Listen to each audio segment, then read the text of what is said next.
Welcome back to Perry's Pit. I'm Matthew Perry. Alongside with me today is Will Polston, also a big wrestling fan. And today we thought that it would be a fun little video if we just kind of shared our favorite wrestlers. We've both been wrestling fans for quite some time, most of our lives. And like many wrestling fans, we all have favorites, So we thought, why not do some talking about our favorites. We're going to do top fives here, and we will start with honorable mentions first, actually. Yeah, so I actually, coming to think of it, whenever we were talking off air, I said that I had one honorable mention, but honestly, I'm thinking of two. And this is just came to me really recently. But number one, I'm going to go Dolph Ziggler. I always used to love watching, I still do love watching Dolph Ziggler get into the ring and fight because he just sells moves so well. I mean, he's played both the heel and the face very well. I think he makes an amazing heel. I think whenever he was the face, I think the crowd really got behind him. And like I said, I just think he sells moves really well. I mean, he's very entertaining to watch in the ring, very high energy, very all over the place. And it's just entertaining to watch him get hit by a move and flop all over the place. And just like, he's the only guy who does backflips off super kicks and does complete backflips on clotheslines. I mean, he can really push over a wrestler's move. And then for my next one, my other one is probably going to be AJ Styles. I love watching AJ Styles wrestle. I think he was a big part of why I watched TNA or Impact Wrestling for such a long time. A very entertaining high flyer. I mean, he's very underrated whenever it comes to his high flying abilities, in my opinion. Whenever he jumps off of the ropes and then throws a flying elbow, I mean, it always gets you hype. He's just a very entertaining wrestler, and I just thought of it more because I'm wearing this shirt right now, and that it's blue and black, and I just thought about the hood, and then just like do all that kind of stuff, do his whole little entrance, and it's very entertaining. He definitely can sell some tickets, and he's just such a good wrestler whenever it comes all to it. So with all of his history and everything, I think it should definitely be acknowledged. And so he would also be in my honorable mentions. For my honorable mentions, I actually also have two.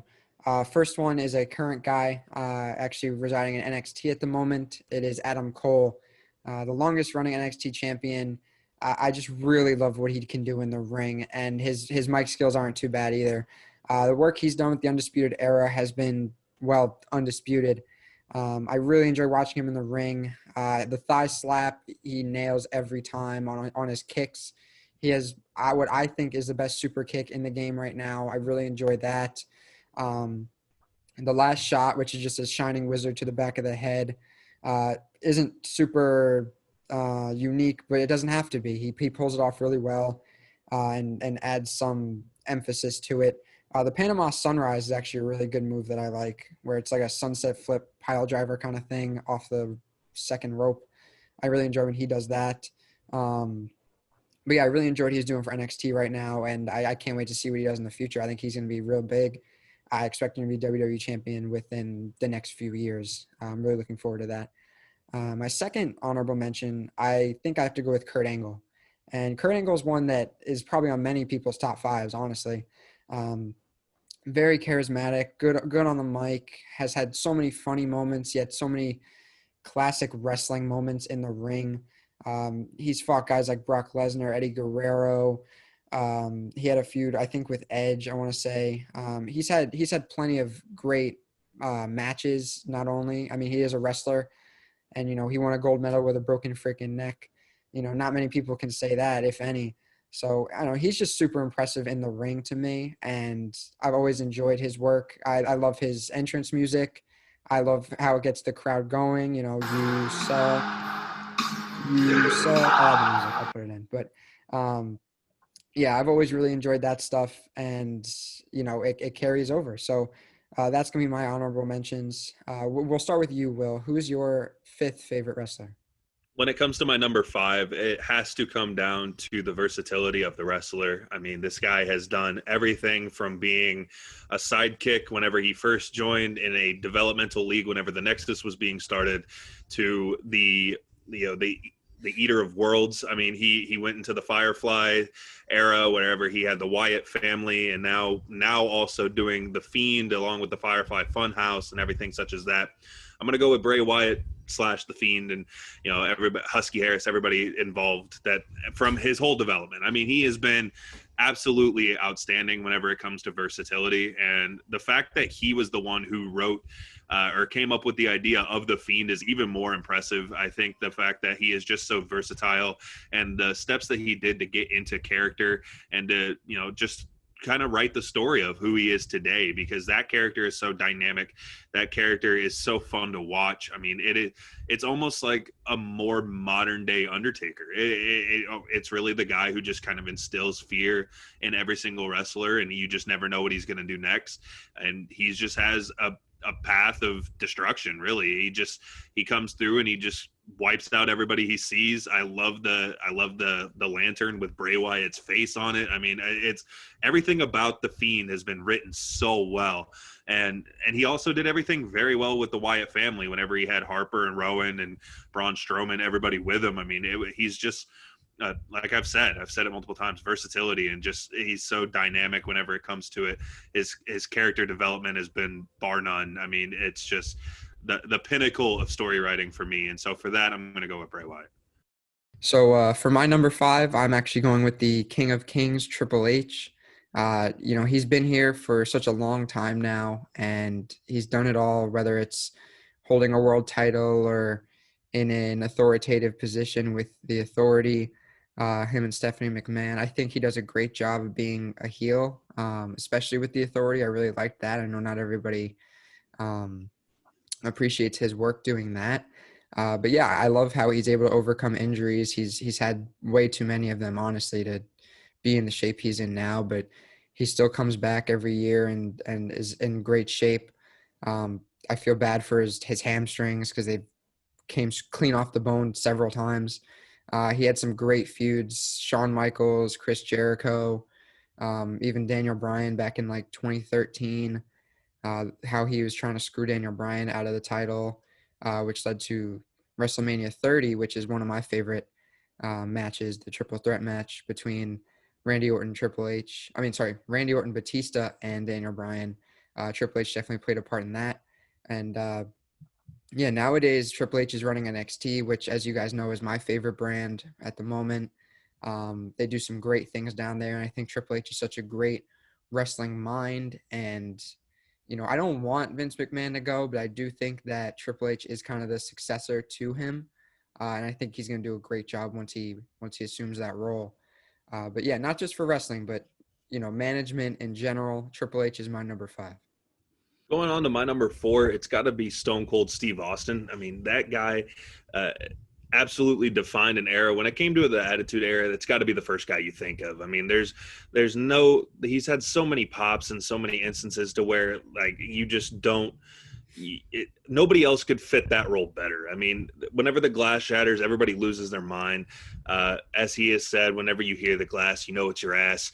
I mean, the guy, like I said, he was the representative of the Attitude Era, and some of the moments that he had between the bringing out the fire truck and hosing down McMahon, and the cement truck and destroying McMahon's car. I mean, some of the things that they had are just stuff that you won't see nowadays.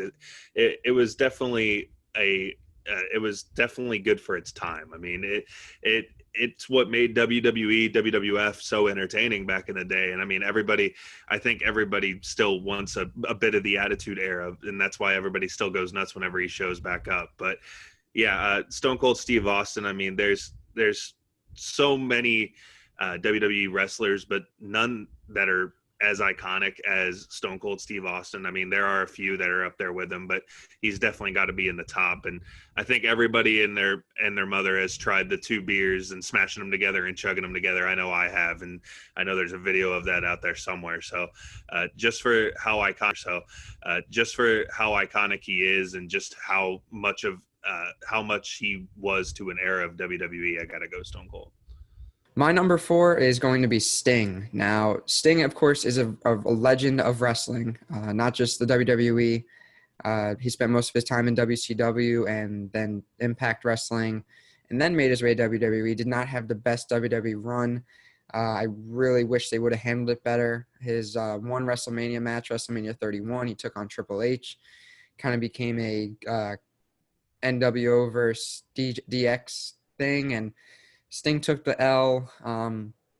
No surprise, Triple H burying another guy. I mean, we've seen that countless times, but yeah, I really enjoyed Sting throughout his career. I know we all wished for the Undertaker versus Sting dream match, and unfortunately, that's one that's most likely going to stay in our heads uh, for the rest of our lives. But yeah, there weren't many wrestlers like Sting. The way he was able to capture a crowd, whether it's with the bat or the he had his own kind of woos, different from Ric Flair, but definitely was still able to get over a crowd.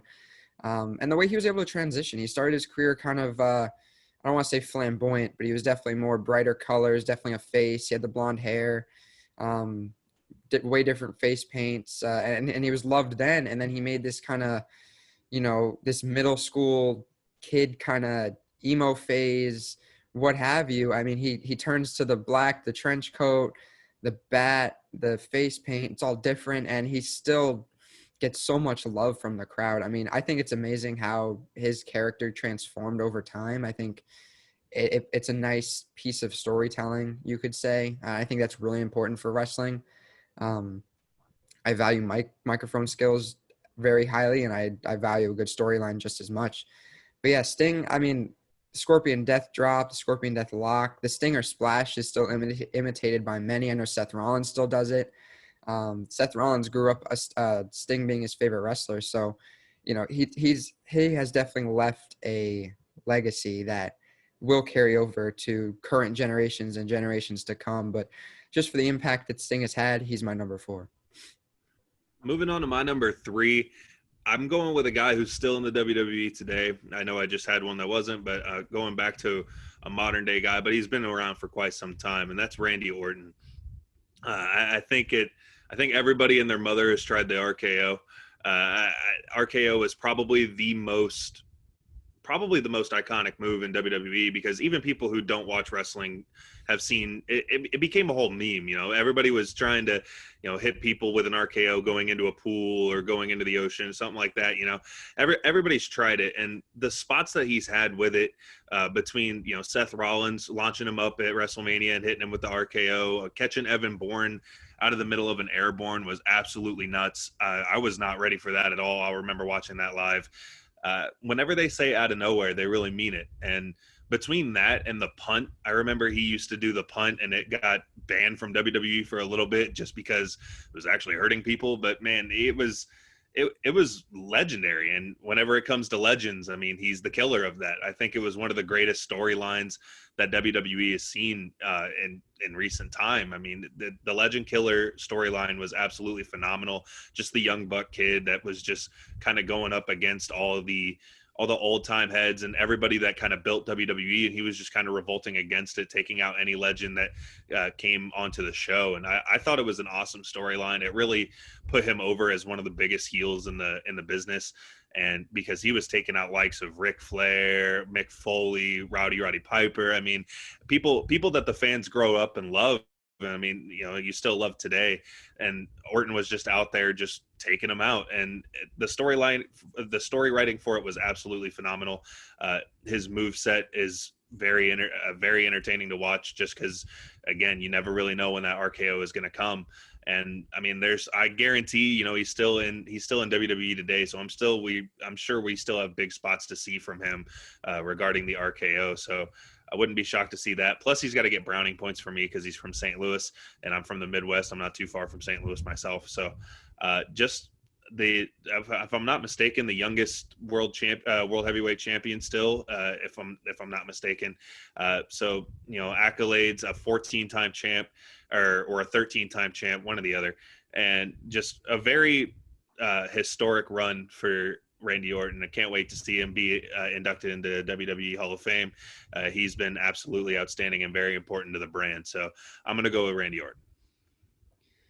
My number 3 is a guy that had a great match with Randy Orton. One of my favorite matches, actually. That is Mick Foley. Mick Foley, he has given his body blood, sweat, and tears to wrestling. He's been through it all, and I'm very grateful to have access to his matches. I know his prime was before I was alive, but or when I was very young, but he's had some very fantastic matches. The Randy Orton one would be Vengeance 2003. I want to say that one where he tosses Randy Orton into the tax, and him and Thumbtacks have a certain bond that I can appreciate, and it just every time he brings them out, I know something special is going to happen. I know he had a Hell in a Cell match, I believe, with Triple H, where he took a pedigree onto the tax, and that he had him in his face, and that's not a pretty sight. But you just kind of have to appreciate the work that Mick Foley's done for wrestling, because there aren't many guys that have been through as much as he had. Obviously we have to mention the Hell in a Cell match between him and the Undertaker, where Undertaker threw him off the cell through the table. They tried stretching him out a couple times, and he just kept coming back. Undertaker put him through the top of the cell into the ring, down low. What are the words? Went through the roof of the cell onto the canvas. The canvas didn't break or give at all. That's just straight onto there. His tooth was up through his lip into his nose. It's a sight to see, and it'll always be a classic match. It's still regarded as probably the best Hell in a Cell match of all time, and I have to agree. Also the hardcore match at WrestleMania 22 against Edge, where Edge spears him into the flaming table. That match was very, very good. Two hardcore guys going at it. You can't ask for much more, but also characters. It's very important to me, as I mentioned, a storyline and mic skills and all that. Mick Foley did a great job. He had the four faces of Foley, that being himself, Mankind, Cactus Jack, and Dude Love. Reminds me of how Bray Wyatt has it today with the Fiend, the Swamp Bray Wyatt, you could say, and the Firefly Funhouse Bray. I really enjoy stuff like that. I think it's a nice variety. I think if you have the skills to do that, that makes you so much better in winning over a crowd. And yeah, Mick Foley was one of the best at that. You had Cactus Jack, who was the more hardcore type. Dude Love was the groovy, disco, tie-dye, fun one. And then Mankind was just the dark, demented, boiler room brawl type guy. And then Mick Foley was just, Mrs. Foley's baby boy. And everyone still loves Mick Foley. He still sticks around, comes around here and there. He was Raw general manager a year or two ago. I'd like to see him back. Even in an authoritative role, I do like what he does. But yeah, just for everything he's given to the sport of wrestling, Mick Foley's my number 3. You connected your 3 to my 3. I'm going to actually connect your 3 to my 2, because my number 2 actually was a former tag champ with your number 3, and that's the other half of the Rock and Sock Connection, Dwayne Johnson.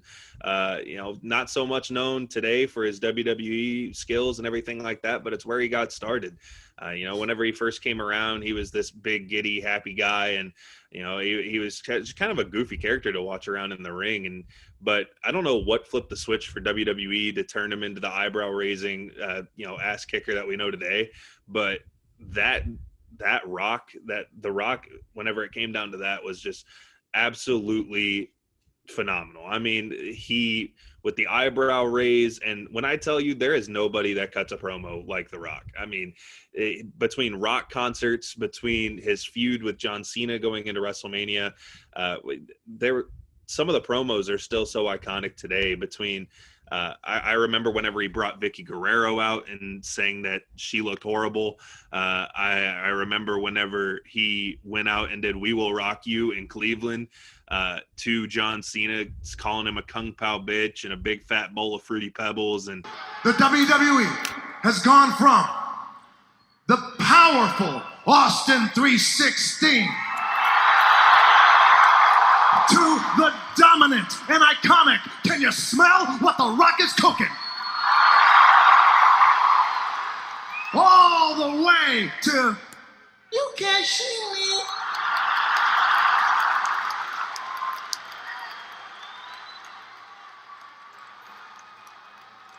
You can't see me.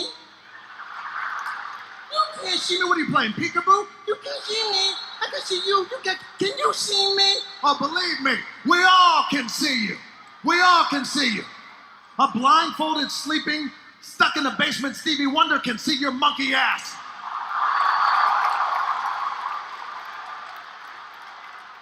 How in the hell you think we can miss? You come out here with your bright-ass purple shirt, and before that, your bright green shirt. Before that, your bright orange shirt. You run around here looking like a big fat bowl of Fruity Pebbles. And just some of the insults and some of just some of the words, the skills that he has on the mic are unmatched. And then of course his finishers and everything like that. I mean, very iconic as well. The rock bottom. Everybody loves the people's elbow running around from side to side on the ring. Just a goofy guy and just so fun to watch. And then similar to Stone Cold, I mean, you want to talk about a pop. Go back and listen whenever they announced on Raw that he was going to be the host of WrestleMania. Ladies and gentlemen, please welcome the host of WrestleMania 27,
get the "if you smell" at the beginning of a song.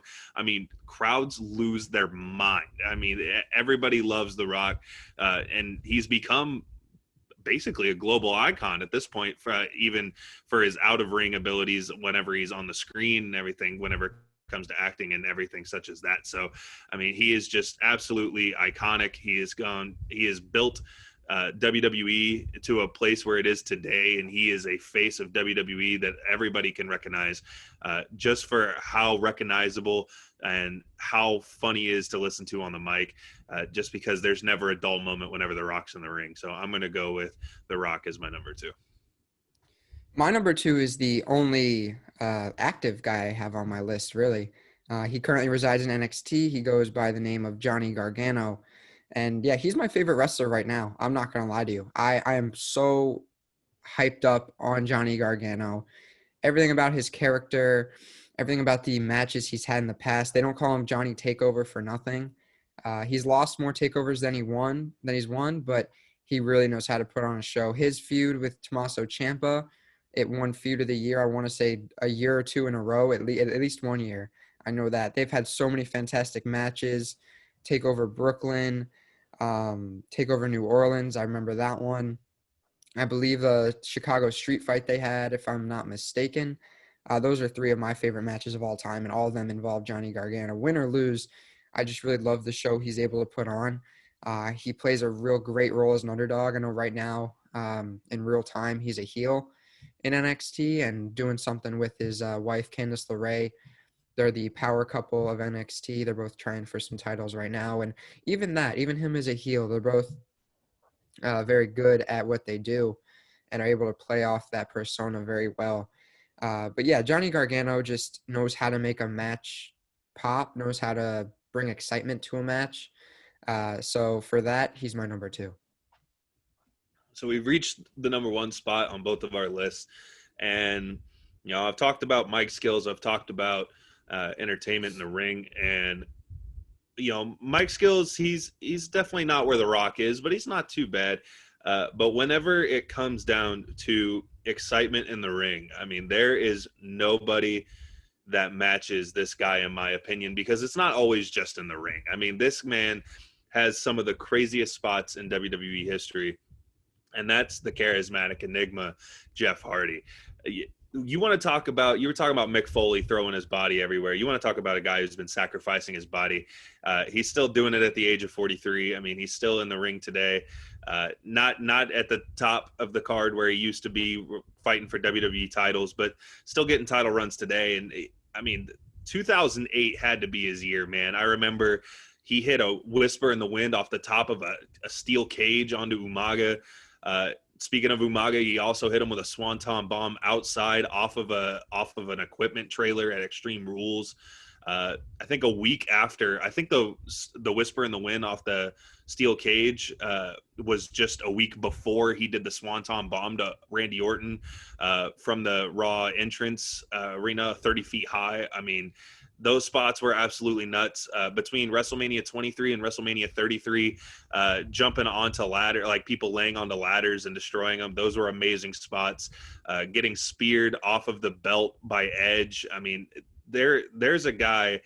If you need a crazy spot, I mean, Jeff Hardy's still gonna do it. I guarantee at 43, he's still jumping off of cells, and he would still, jump off of the entrance today. I mean, this guy is a guy who does not care, and he just throws his body at anything, and purely for our entertainment.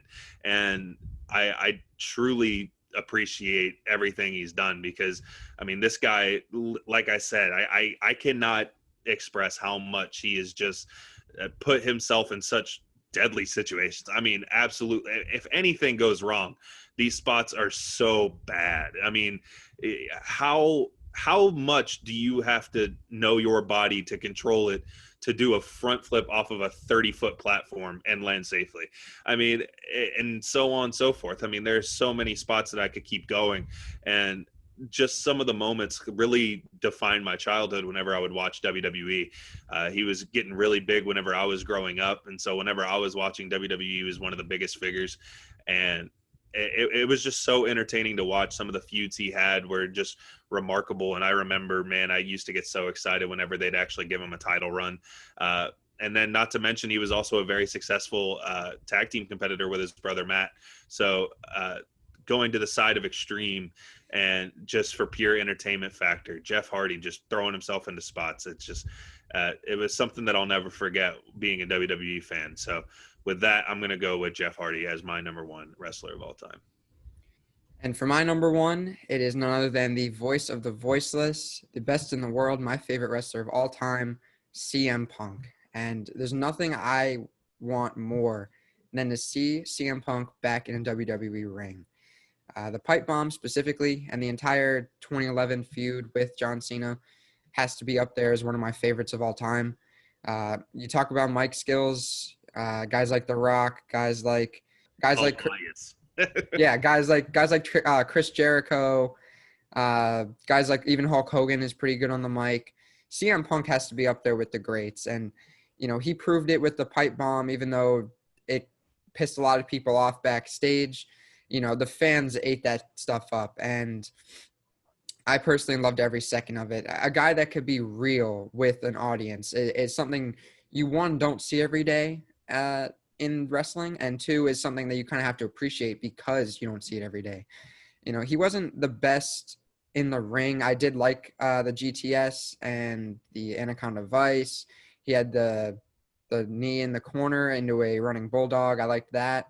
I personally liked him in the ring. I know people kind of call him a little bit overrated in between the ropes, but what CM Punk did is unmatched. I don't think anybody's had that kind of reputation, I guess you could say, with the WWE. He's came back to Fox, and he's done some shows, not in-ring work, but he's talked about WWE, which is at least a step forward than what we had a few years ago. We know a few years ago he tried being in the UFC. That didn't work out. His place is definitely in the WWE, and I really hope that one day we see him back there, and we could get one more good feud with him. He's still yet to main event a WrestleMania, which I think is insane. Closest he got was when he faced The Undertaker at WrestleMania 29, I want to say, in New York, which he lost. But it was one of The Undertaker's last great matches, and I think we can thank CM Punk for playing his part in that back when he was a Paul Heyman guy. Love Paul Heyman, by the way. But yeah, CM Punk has also had a few different personas. You know, you had the Straight Edge Society Punk, you had ECW Punk, who wore the red tights and had the longer hair. You had New Nexus Punk, which was, you know, I think he was one of the best members of Nexus, and he wasn't even an original. So the way that he can turn pretty much any storyline around, I mean, these days we kind of need him for Retribution, or else that's going down the toilet. I mean, they've already kind of buried them, but that I have rants for that for other times. But yeah, CM Punk is great, and he's such a positive force for a company. I feel like any company could benefit from having a guy like CM Punk. The kind of heat he gets from not only other wrestlers but guys around the world, I think he's a great heel. Him being a face, he even had some good face runs, but him as a heel, there are a few that can do it as well as him. So yeah, I put all that into one, and that's my number one with CM Punk.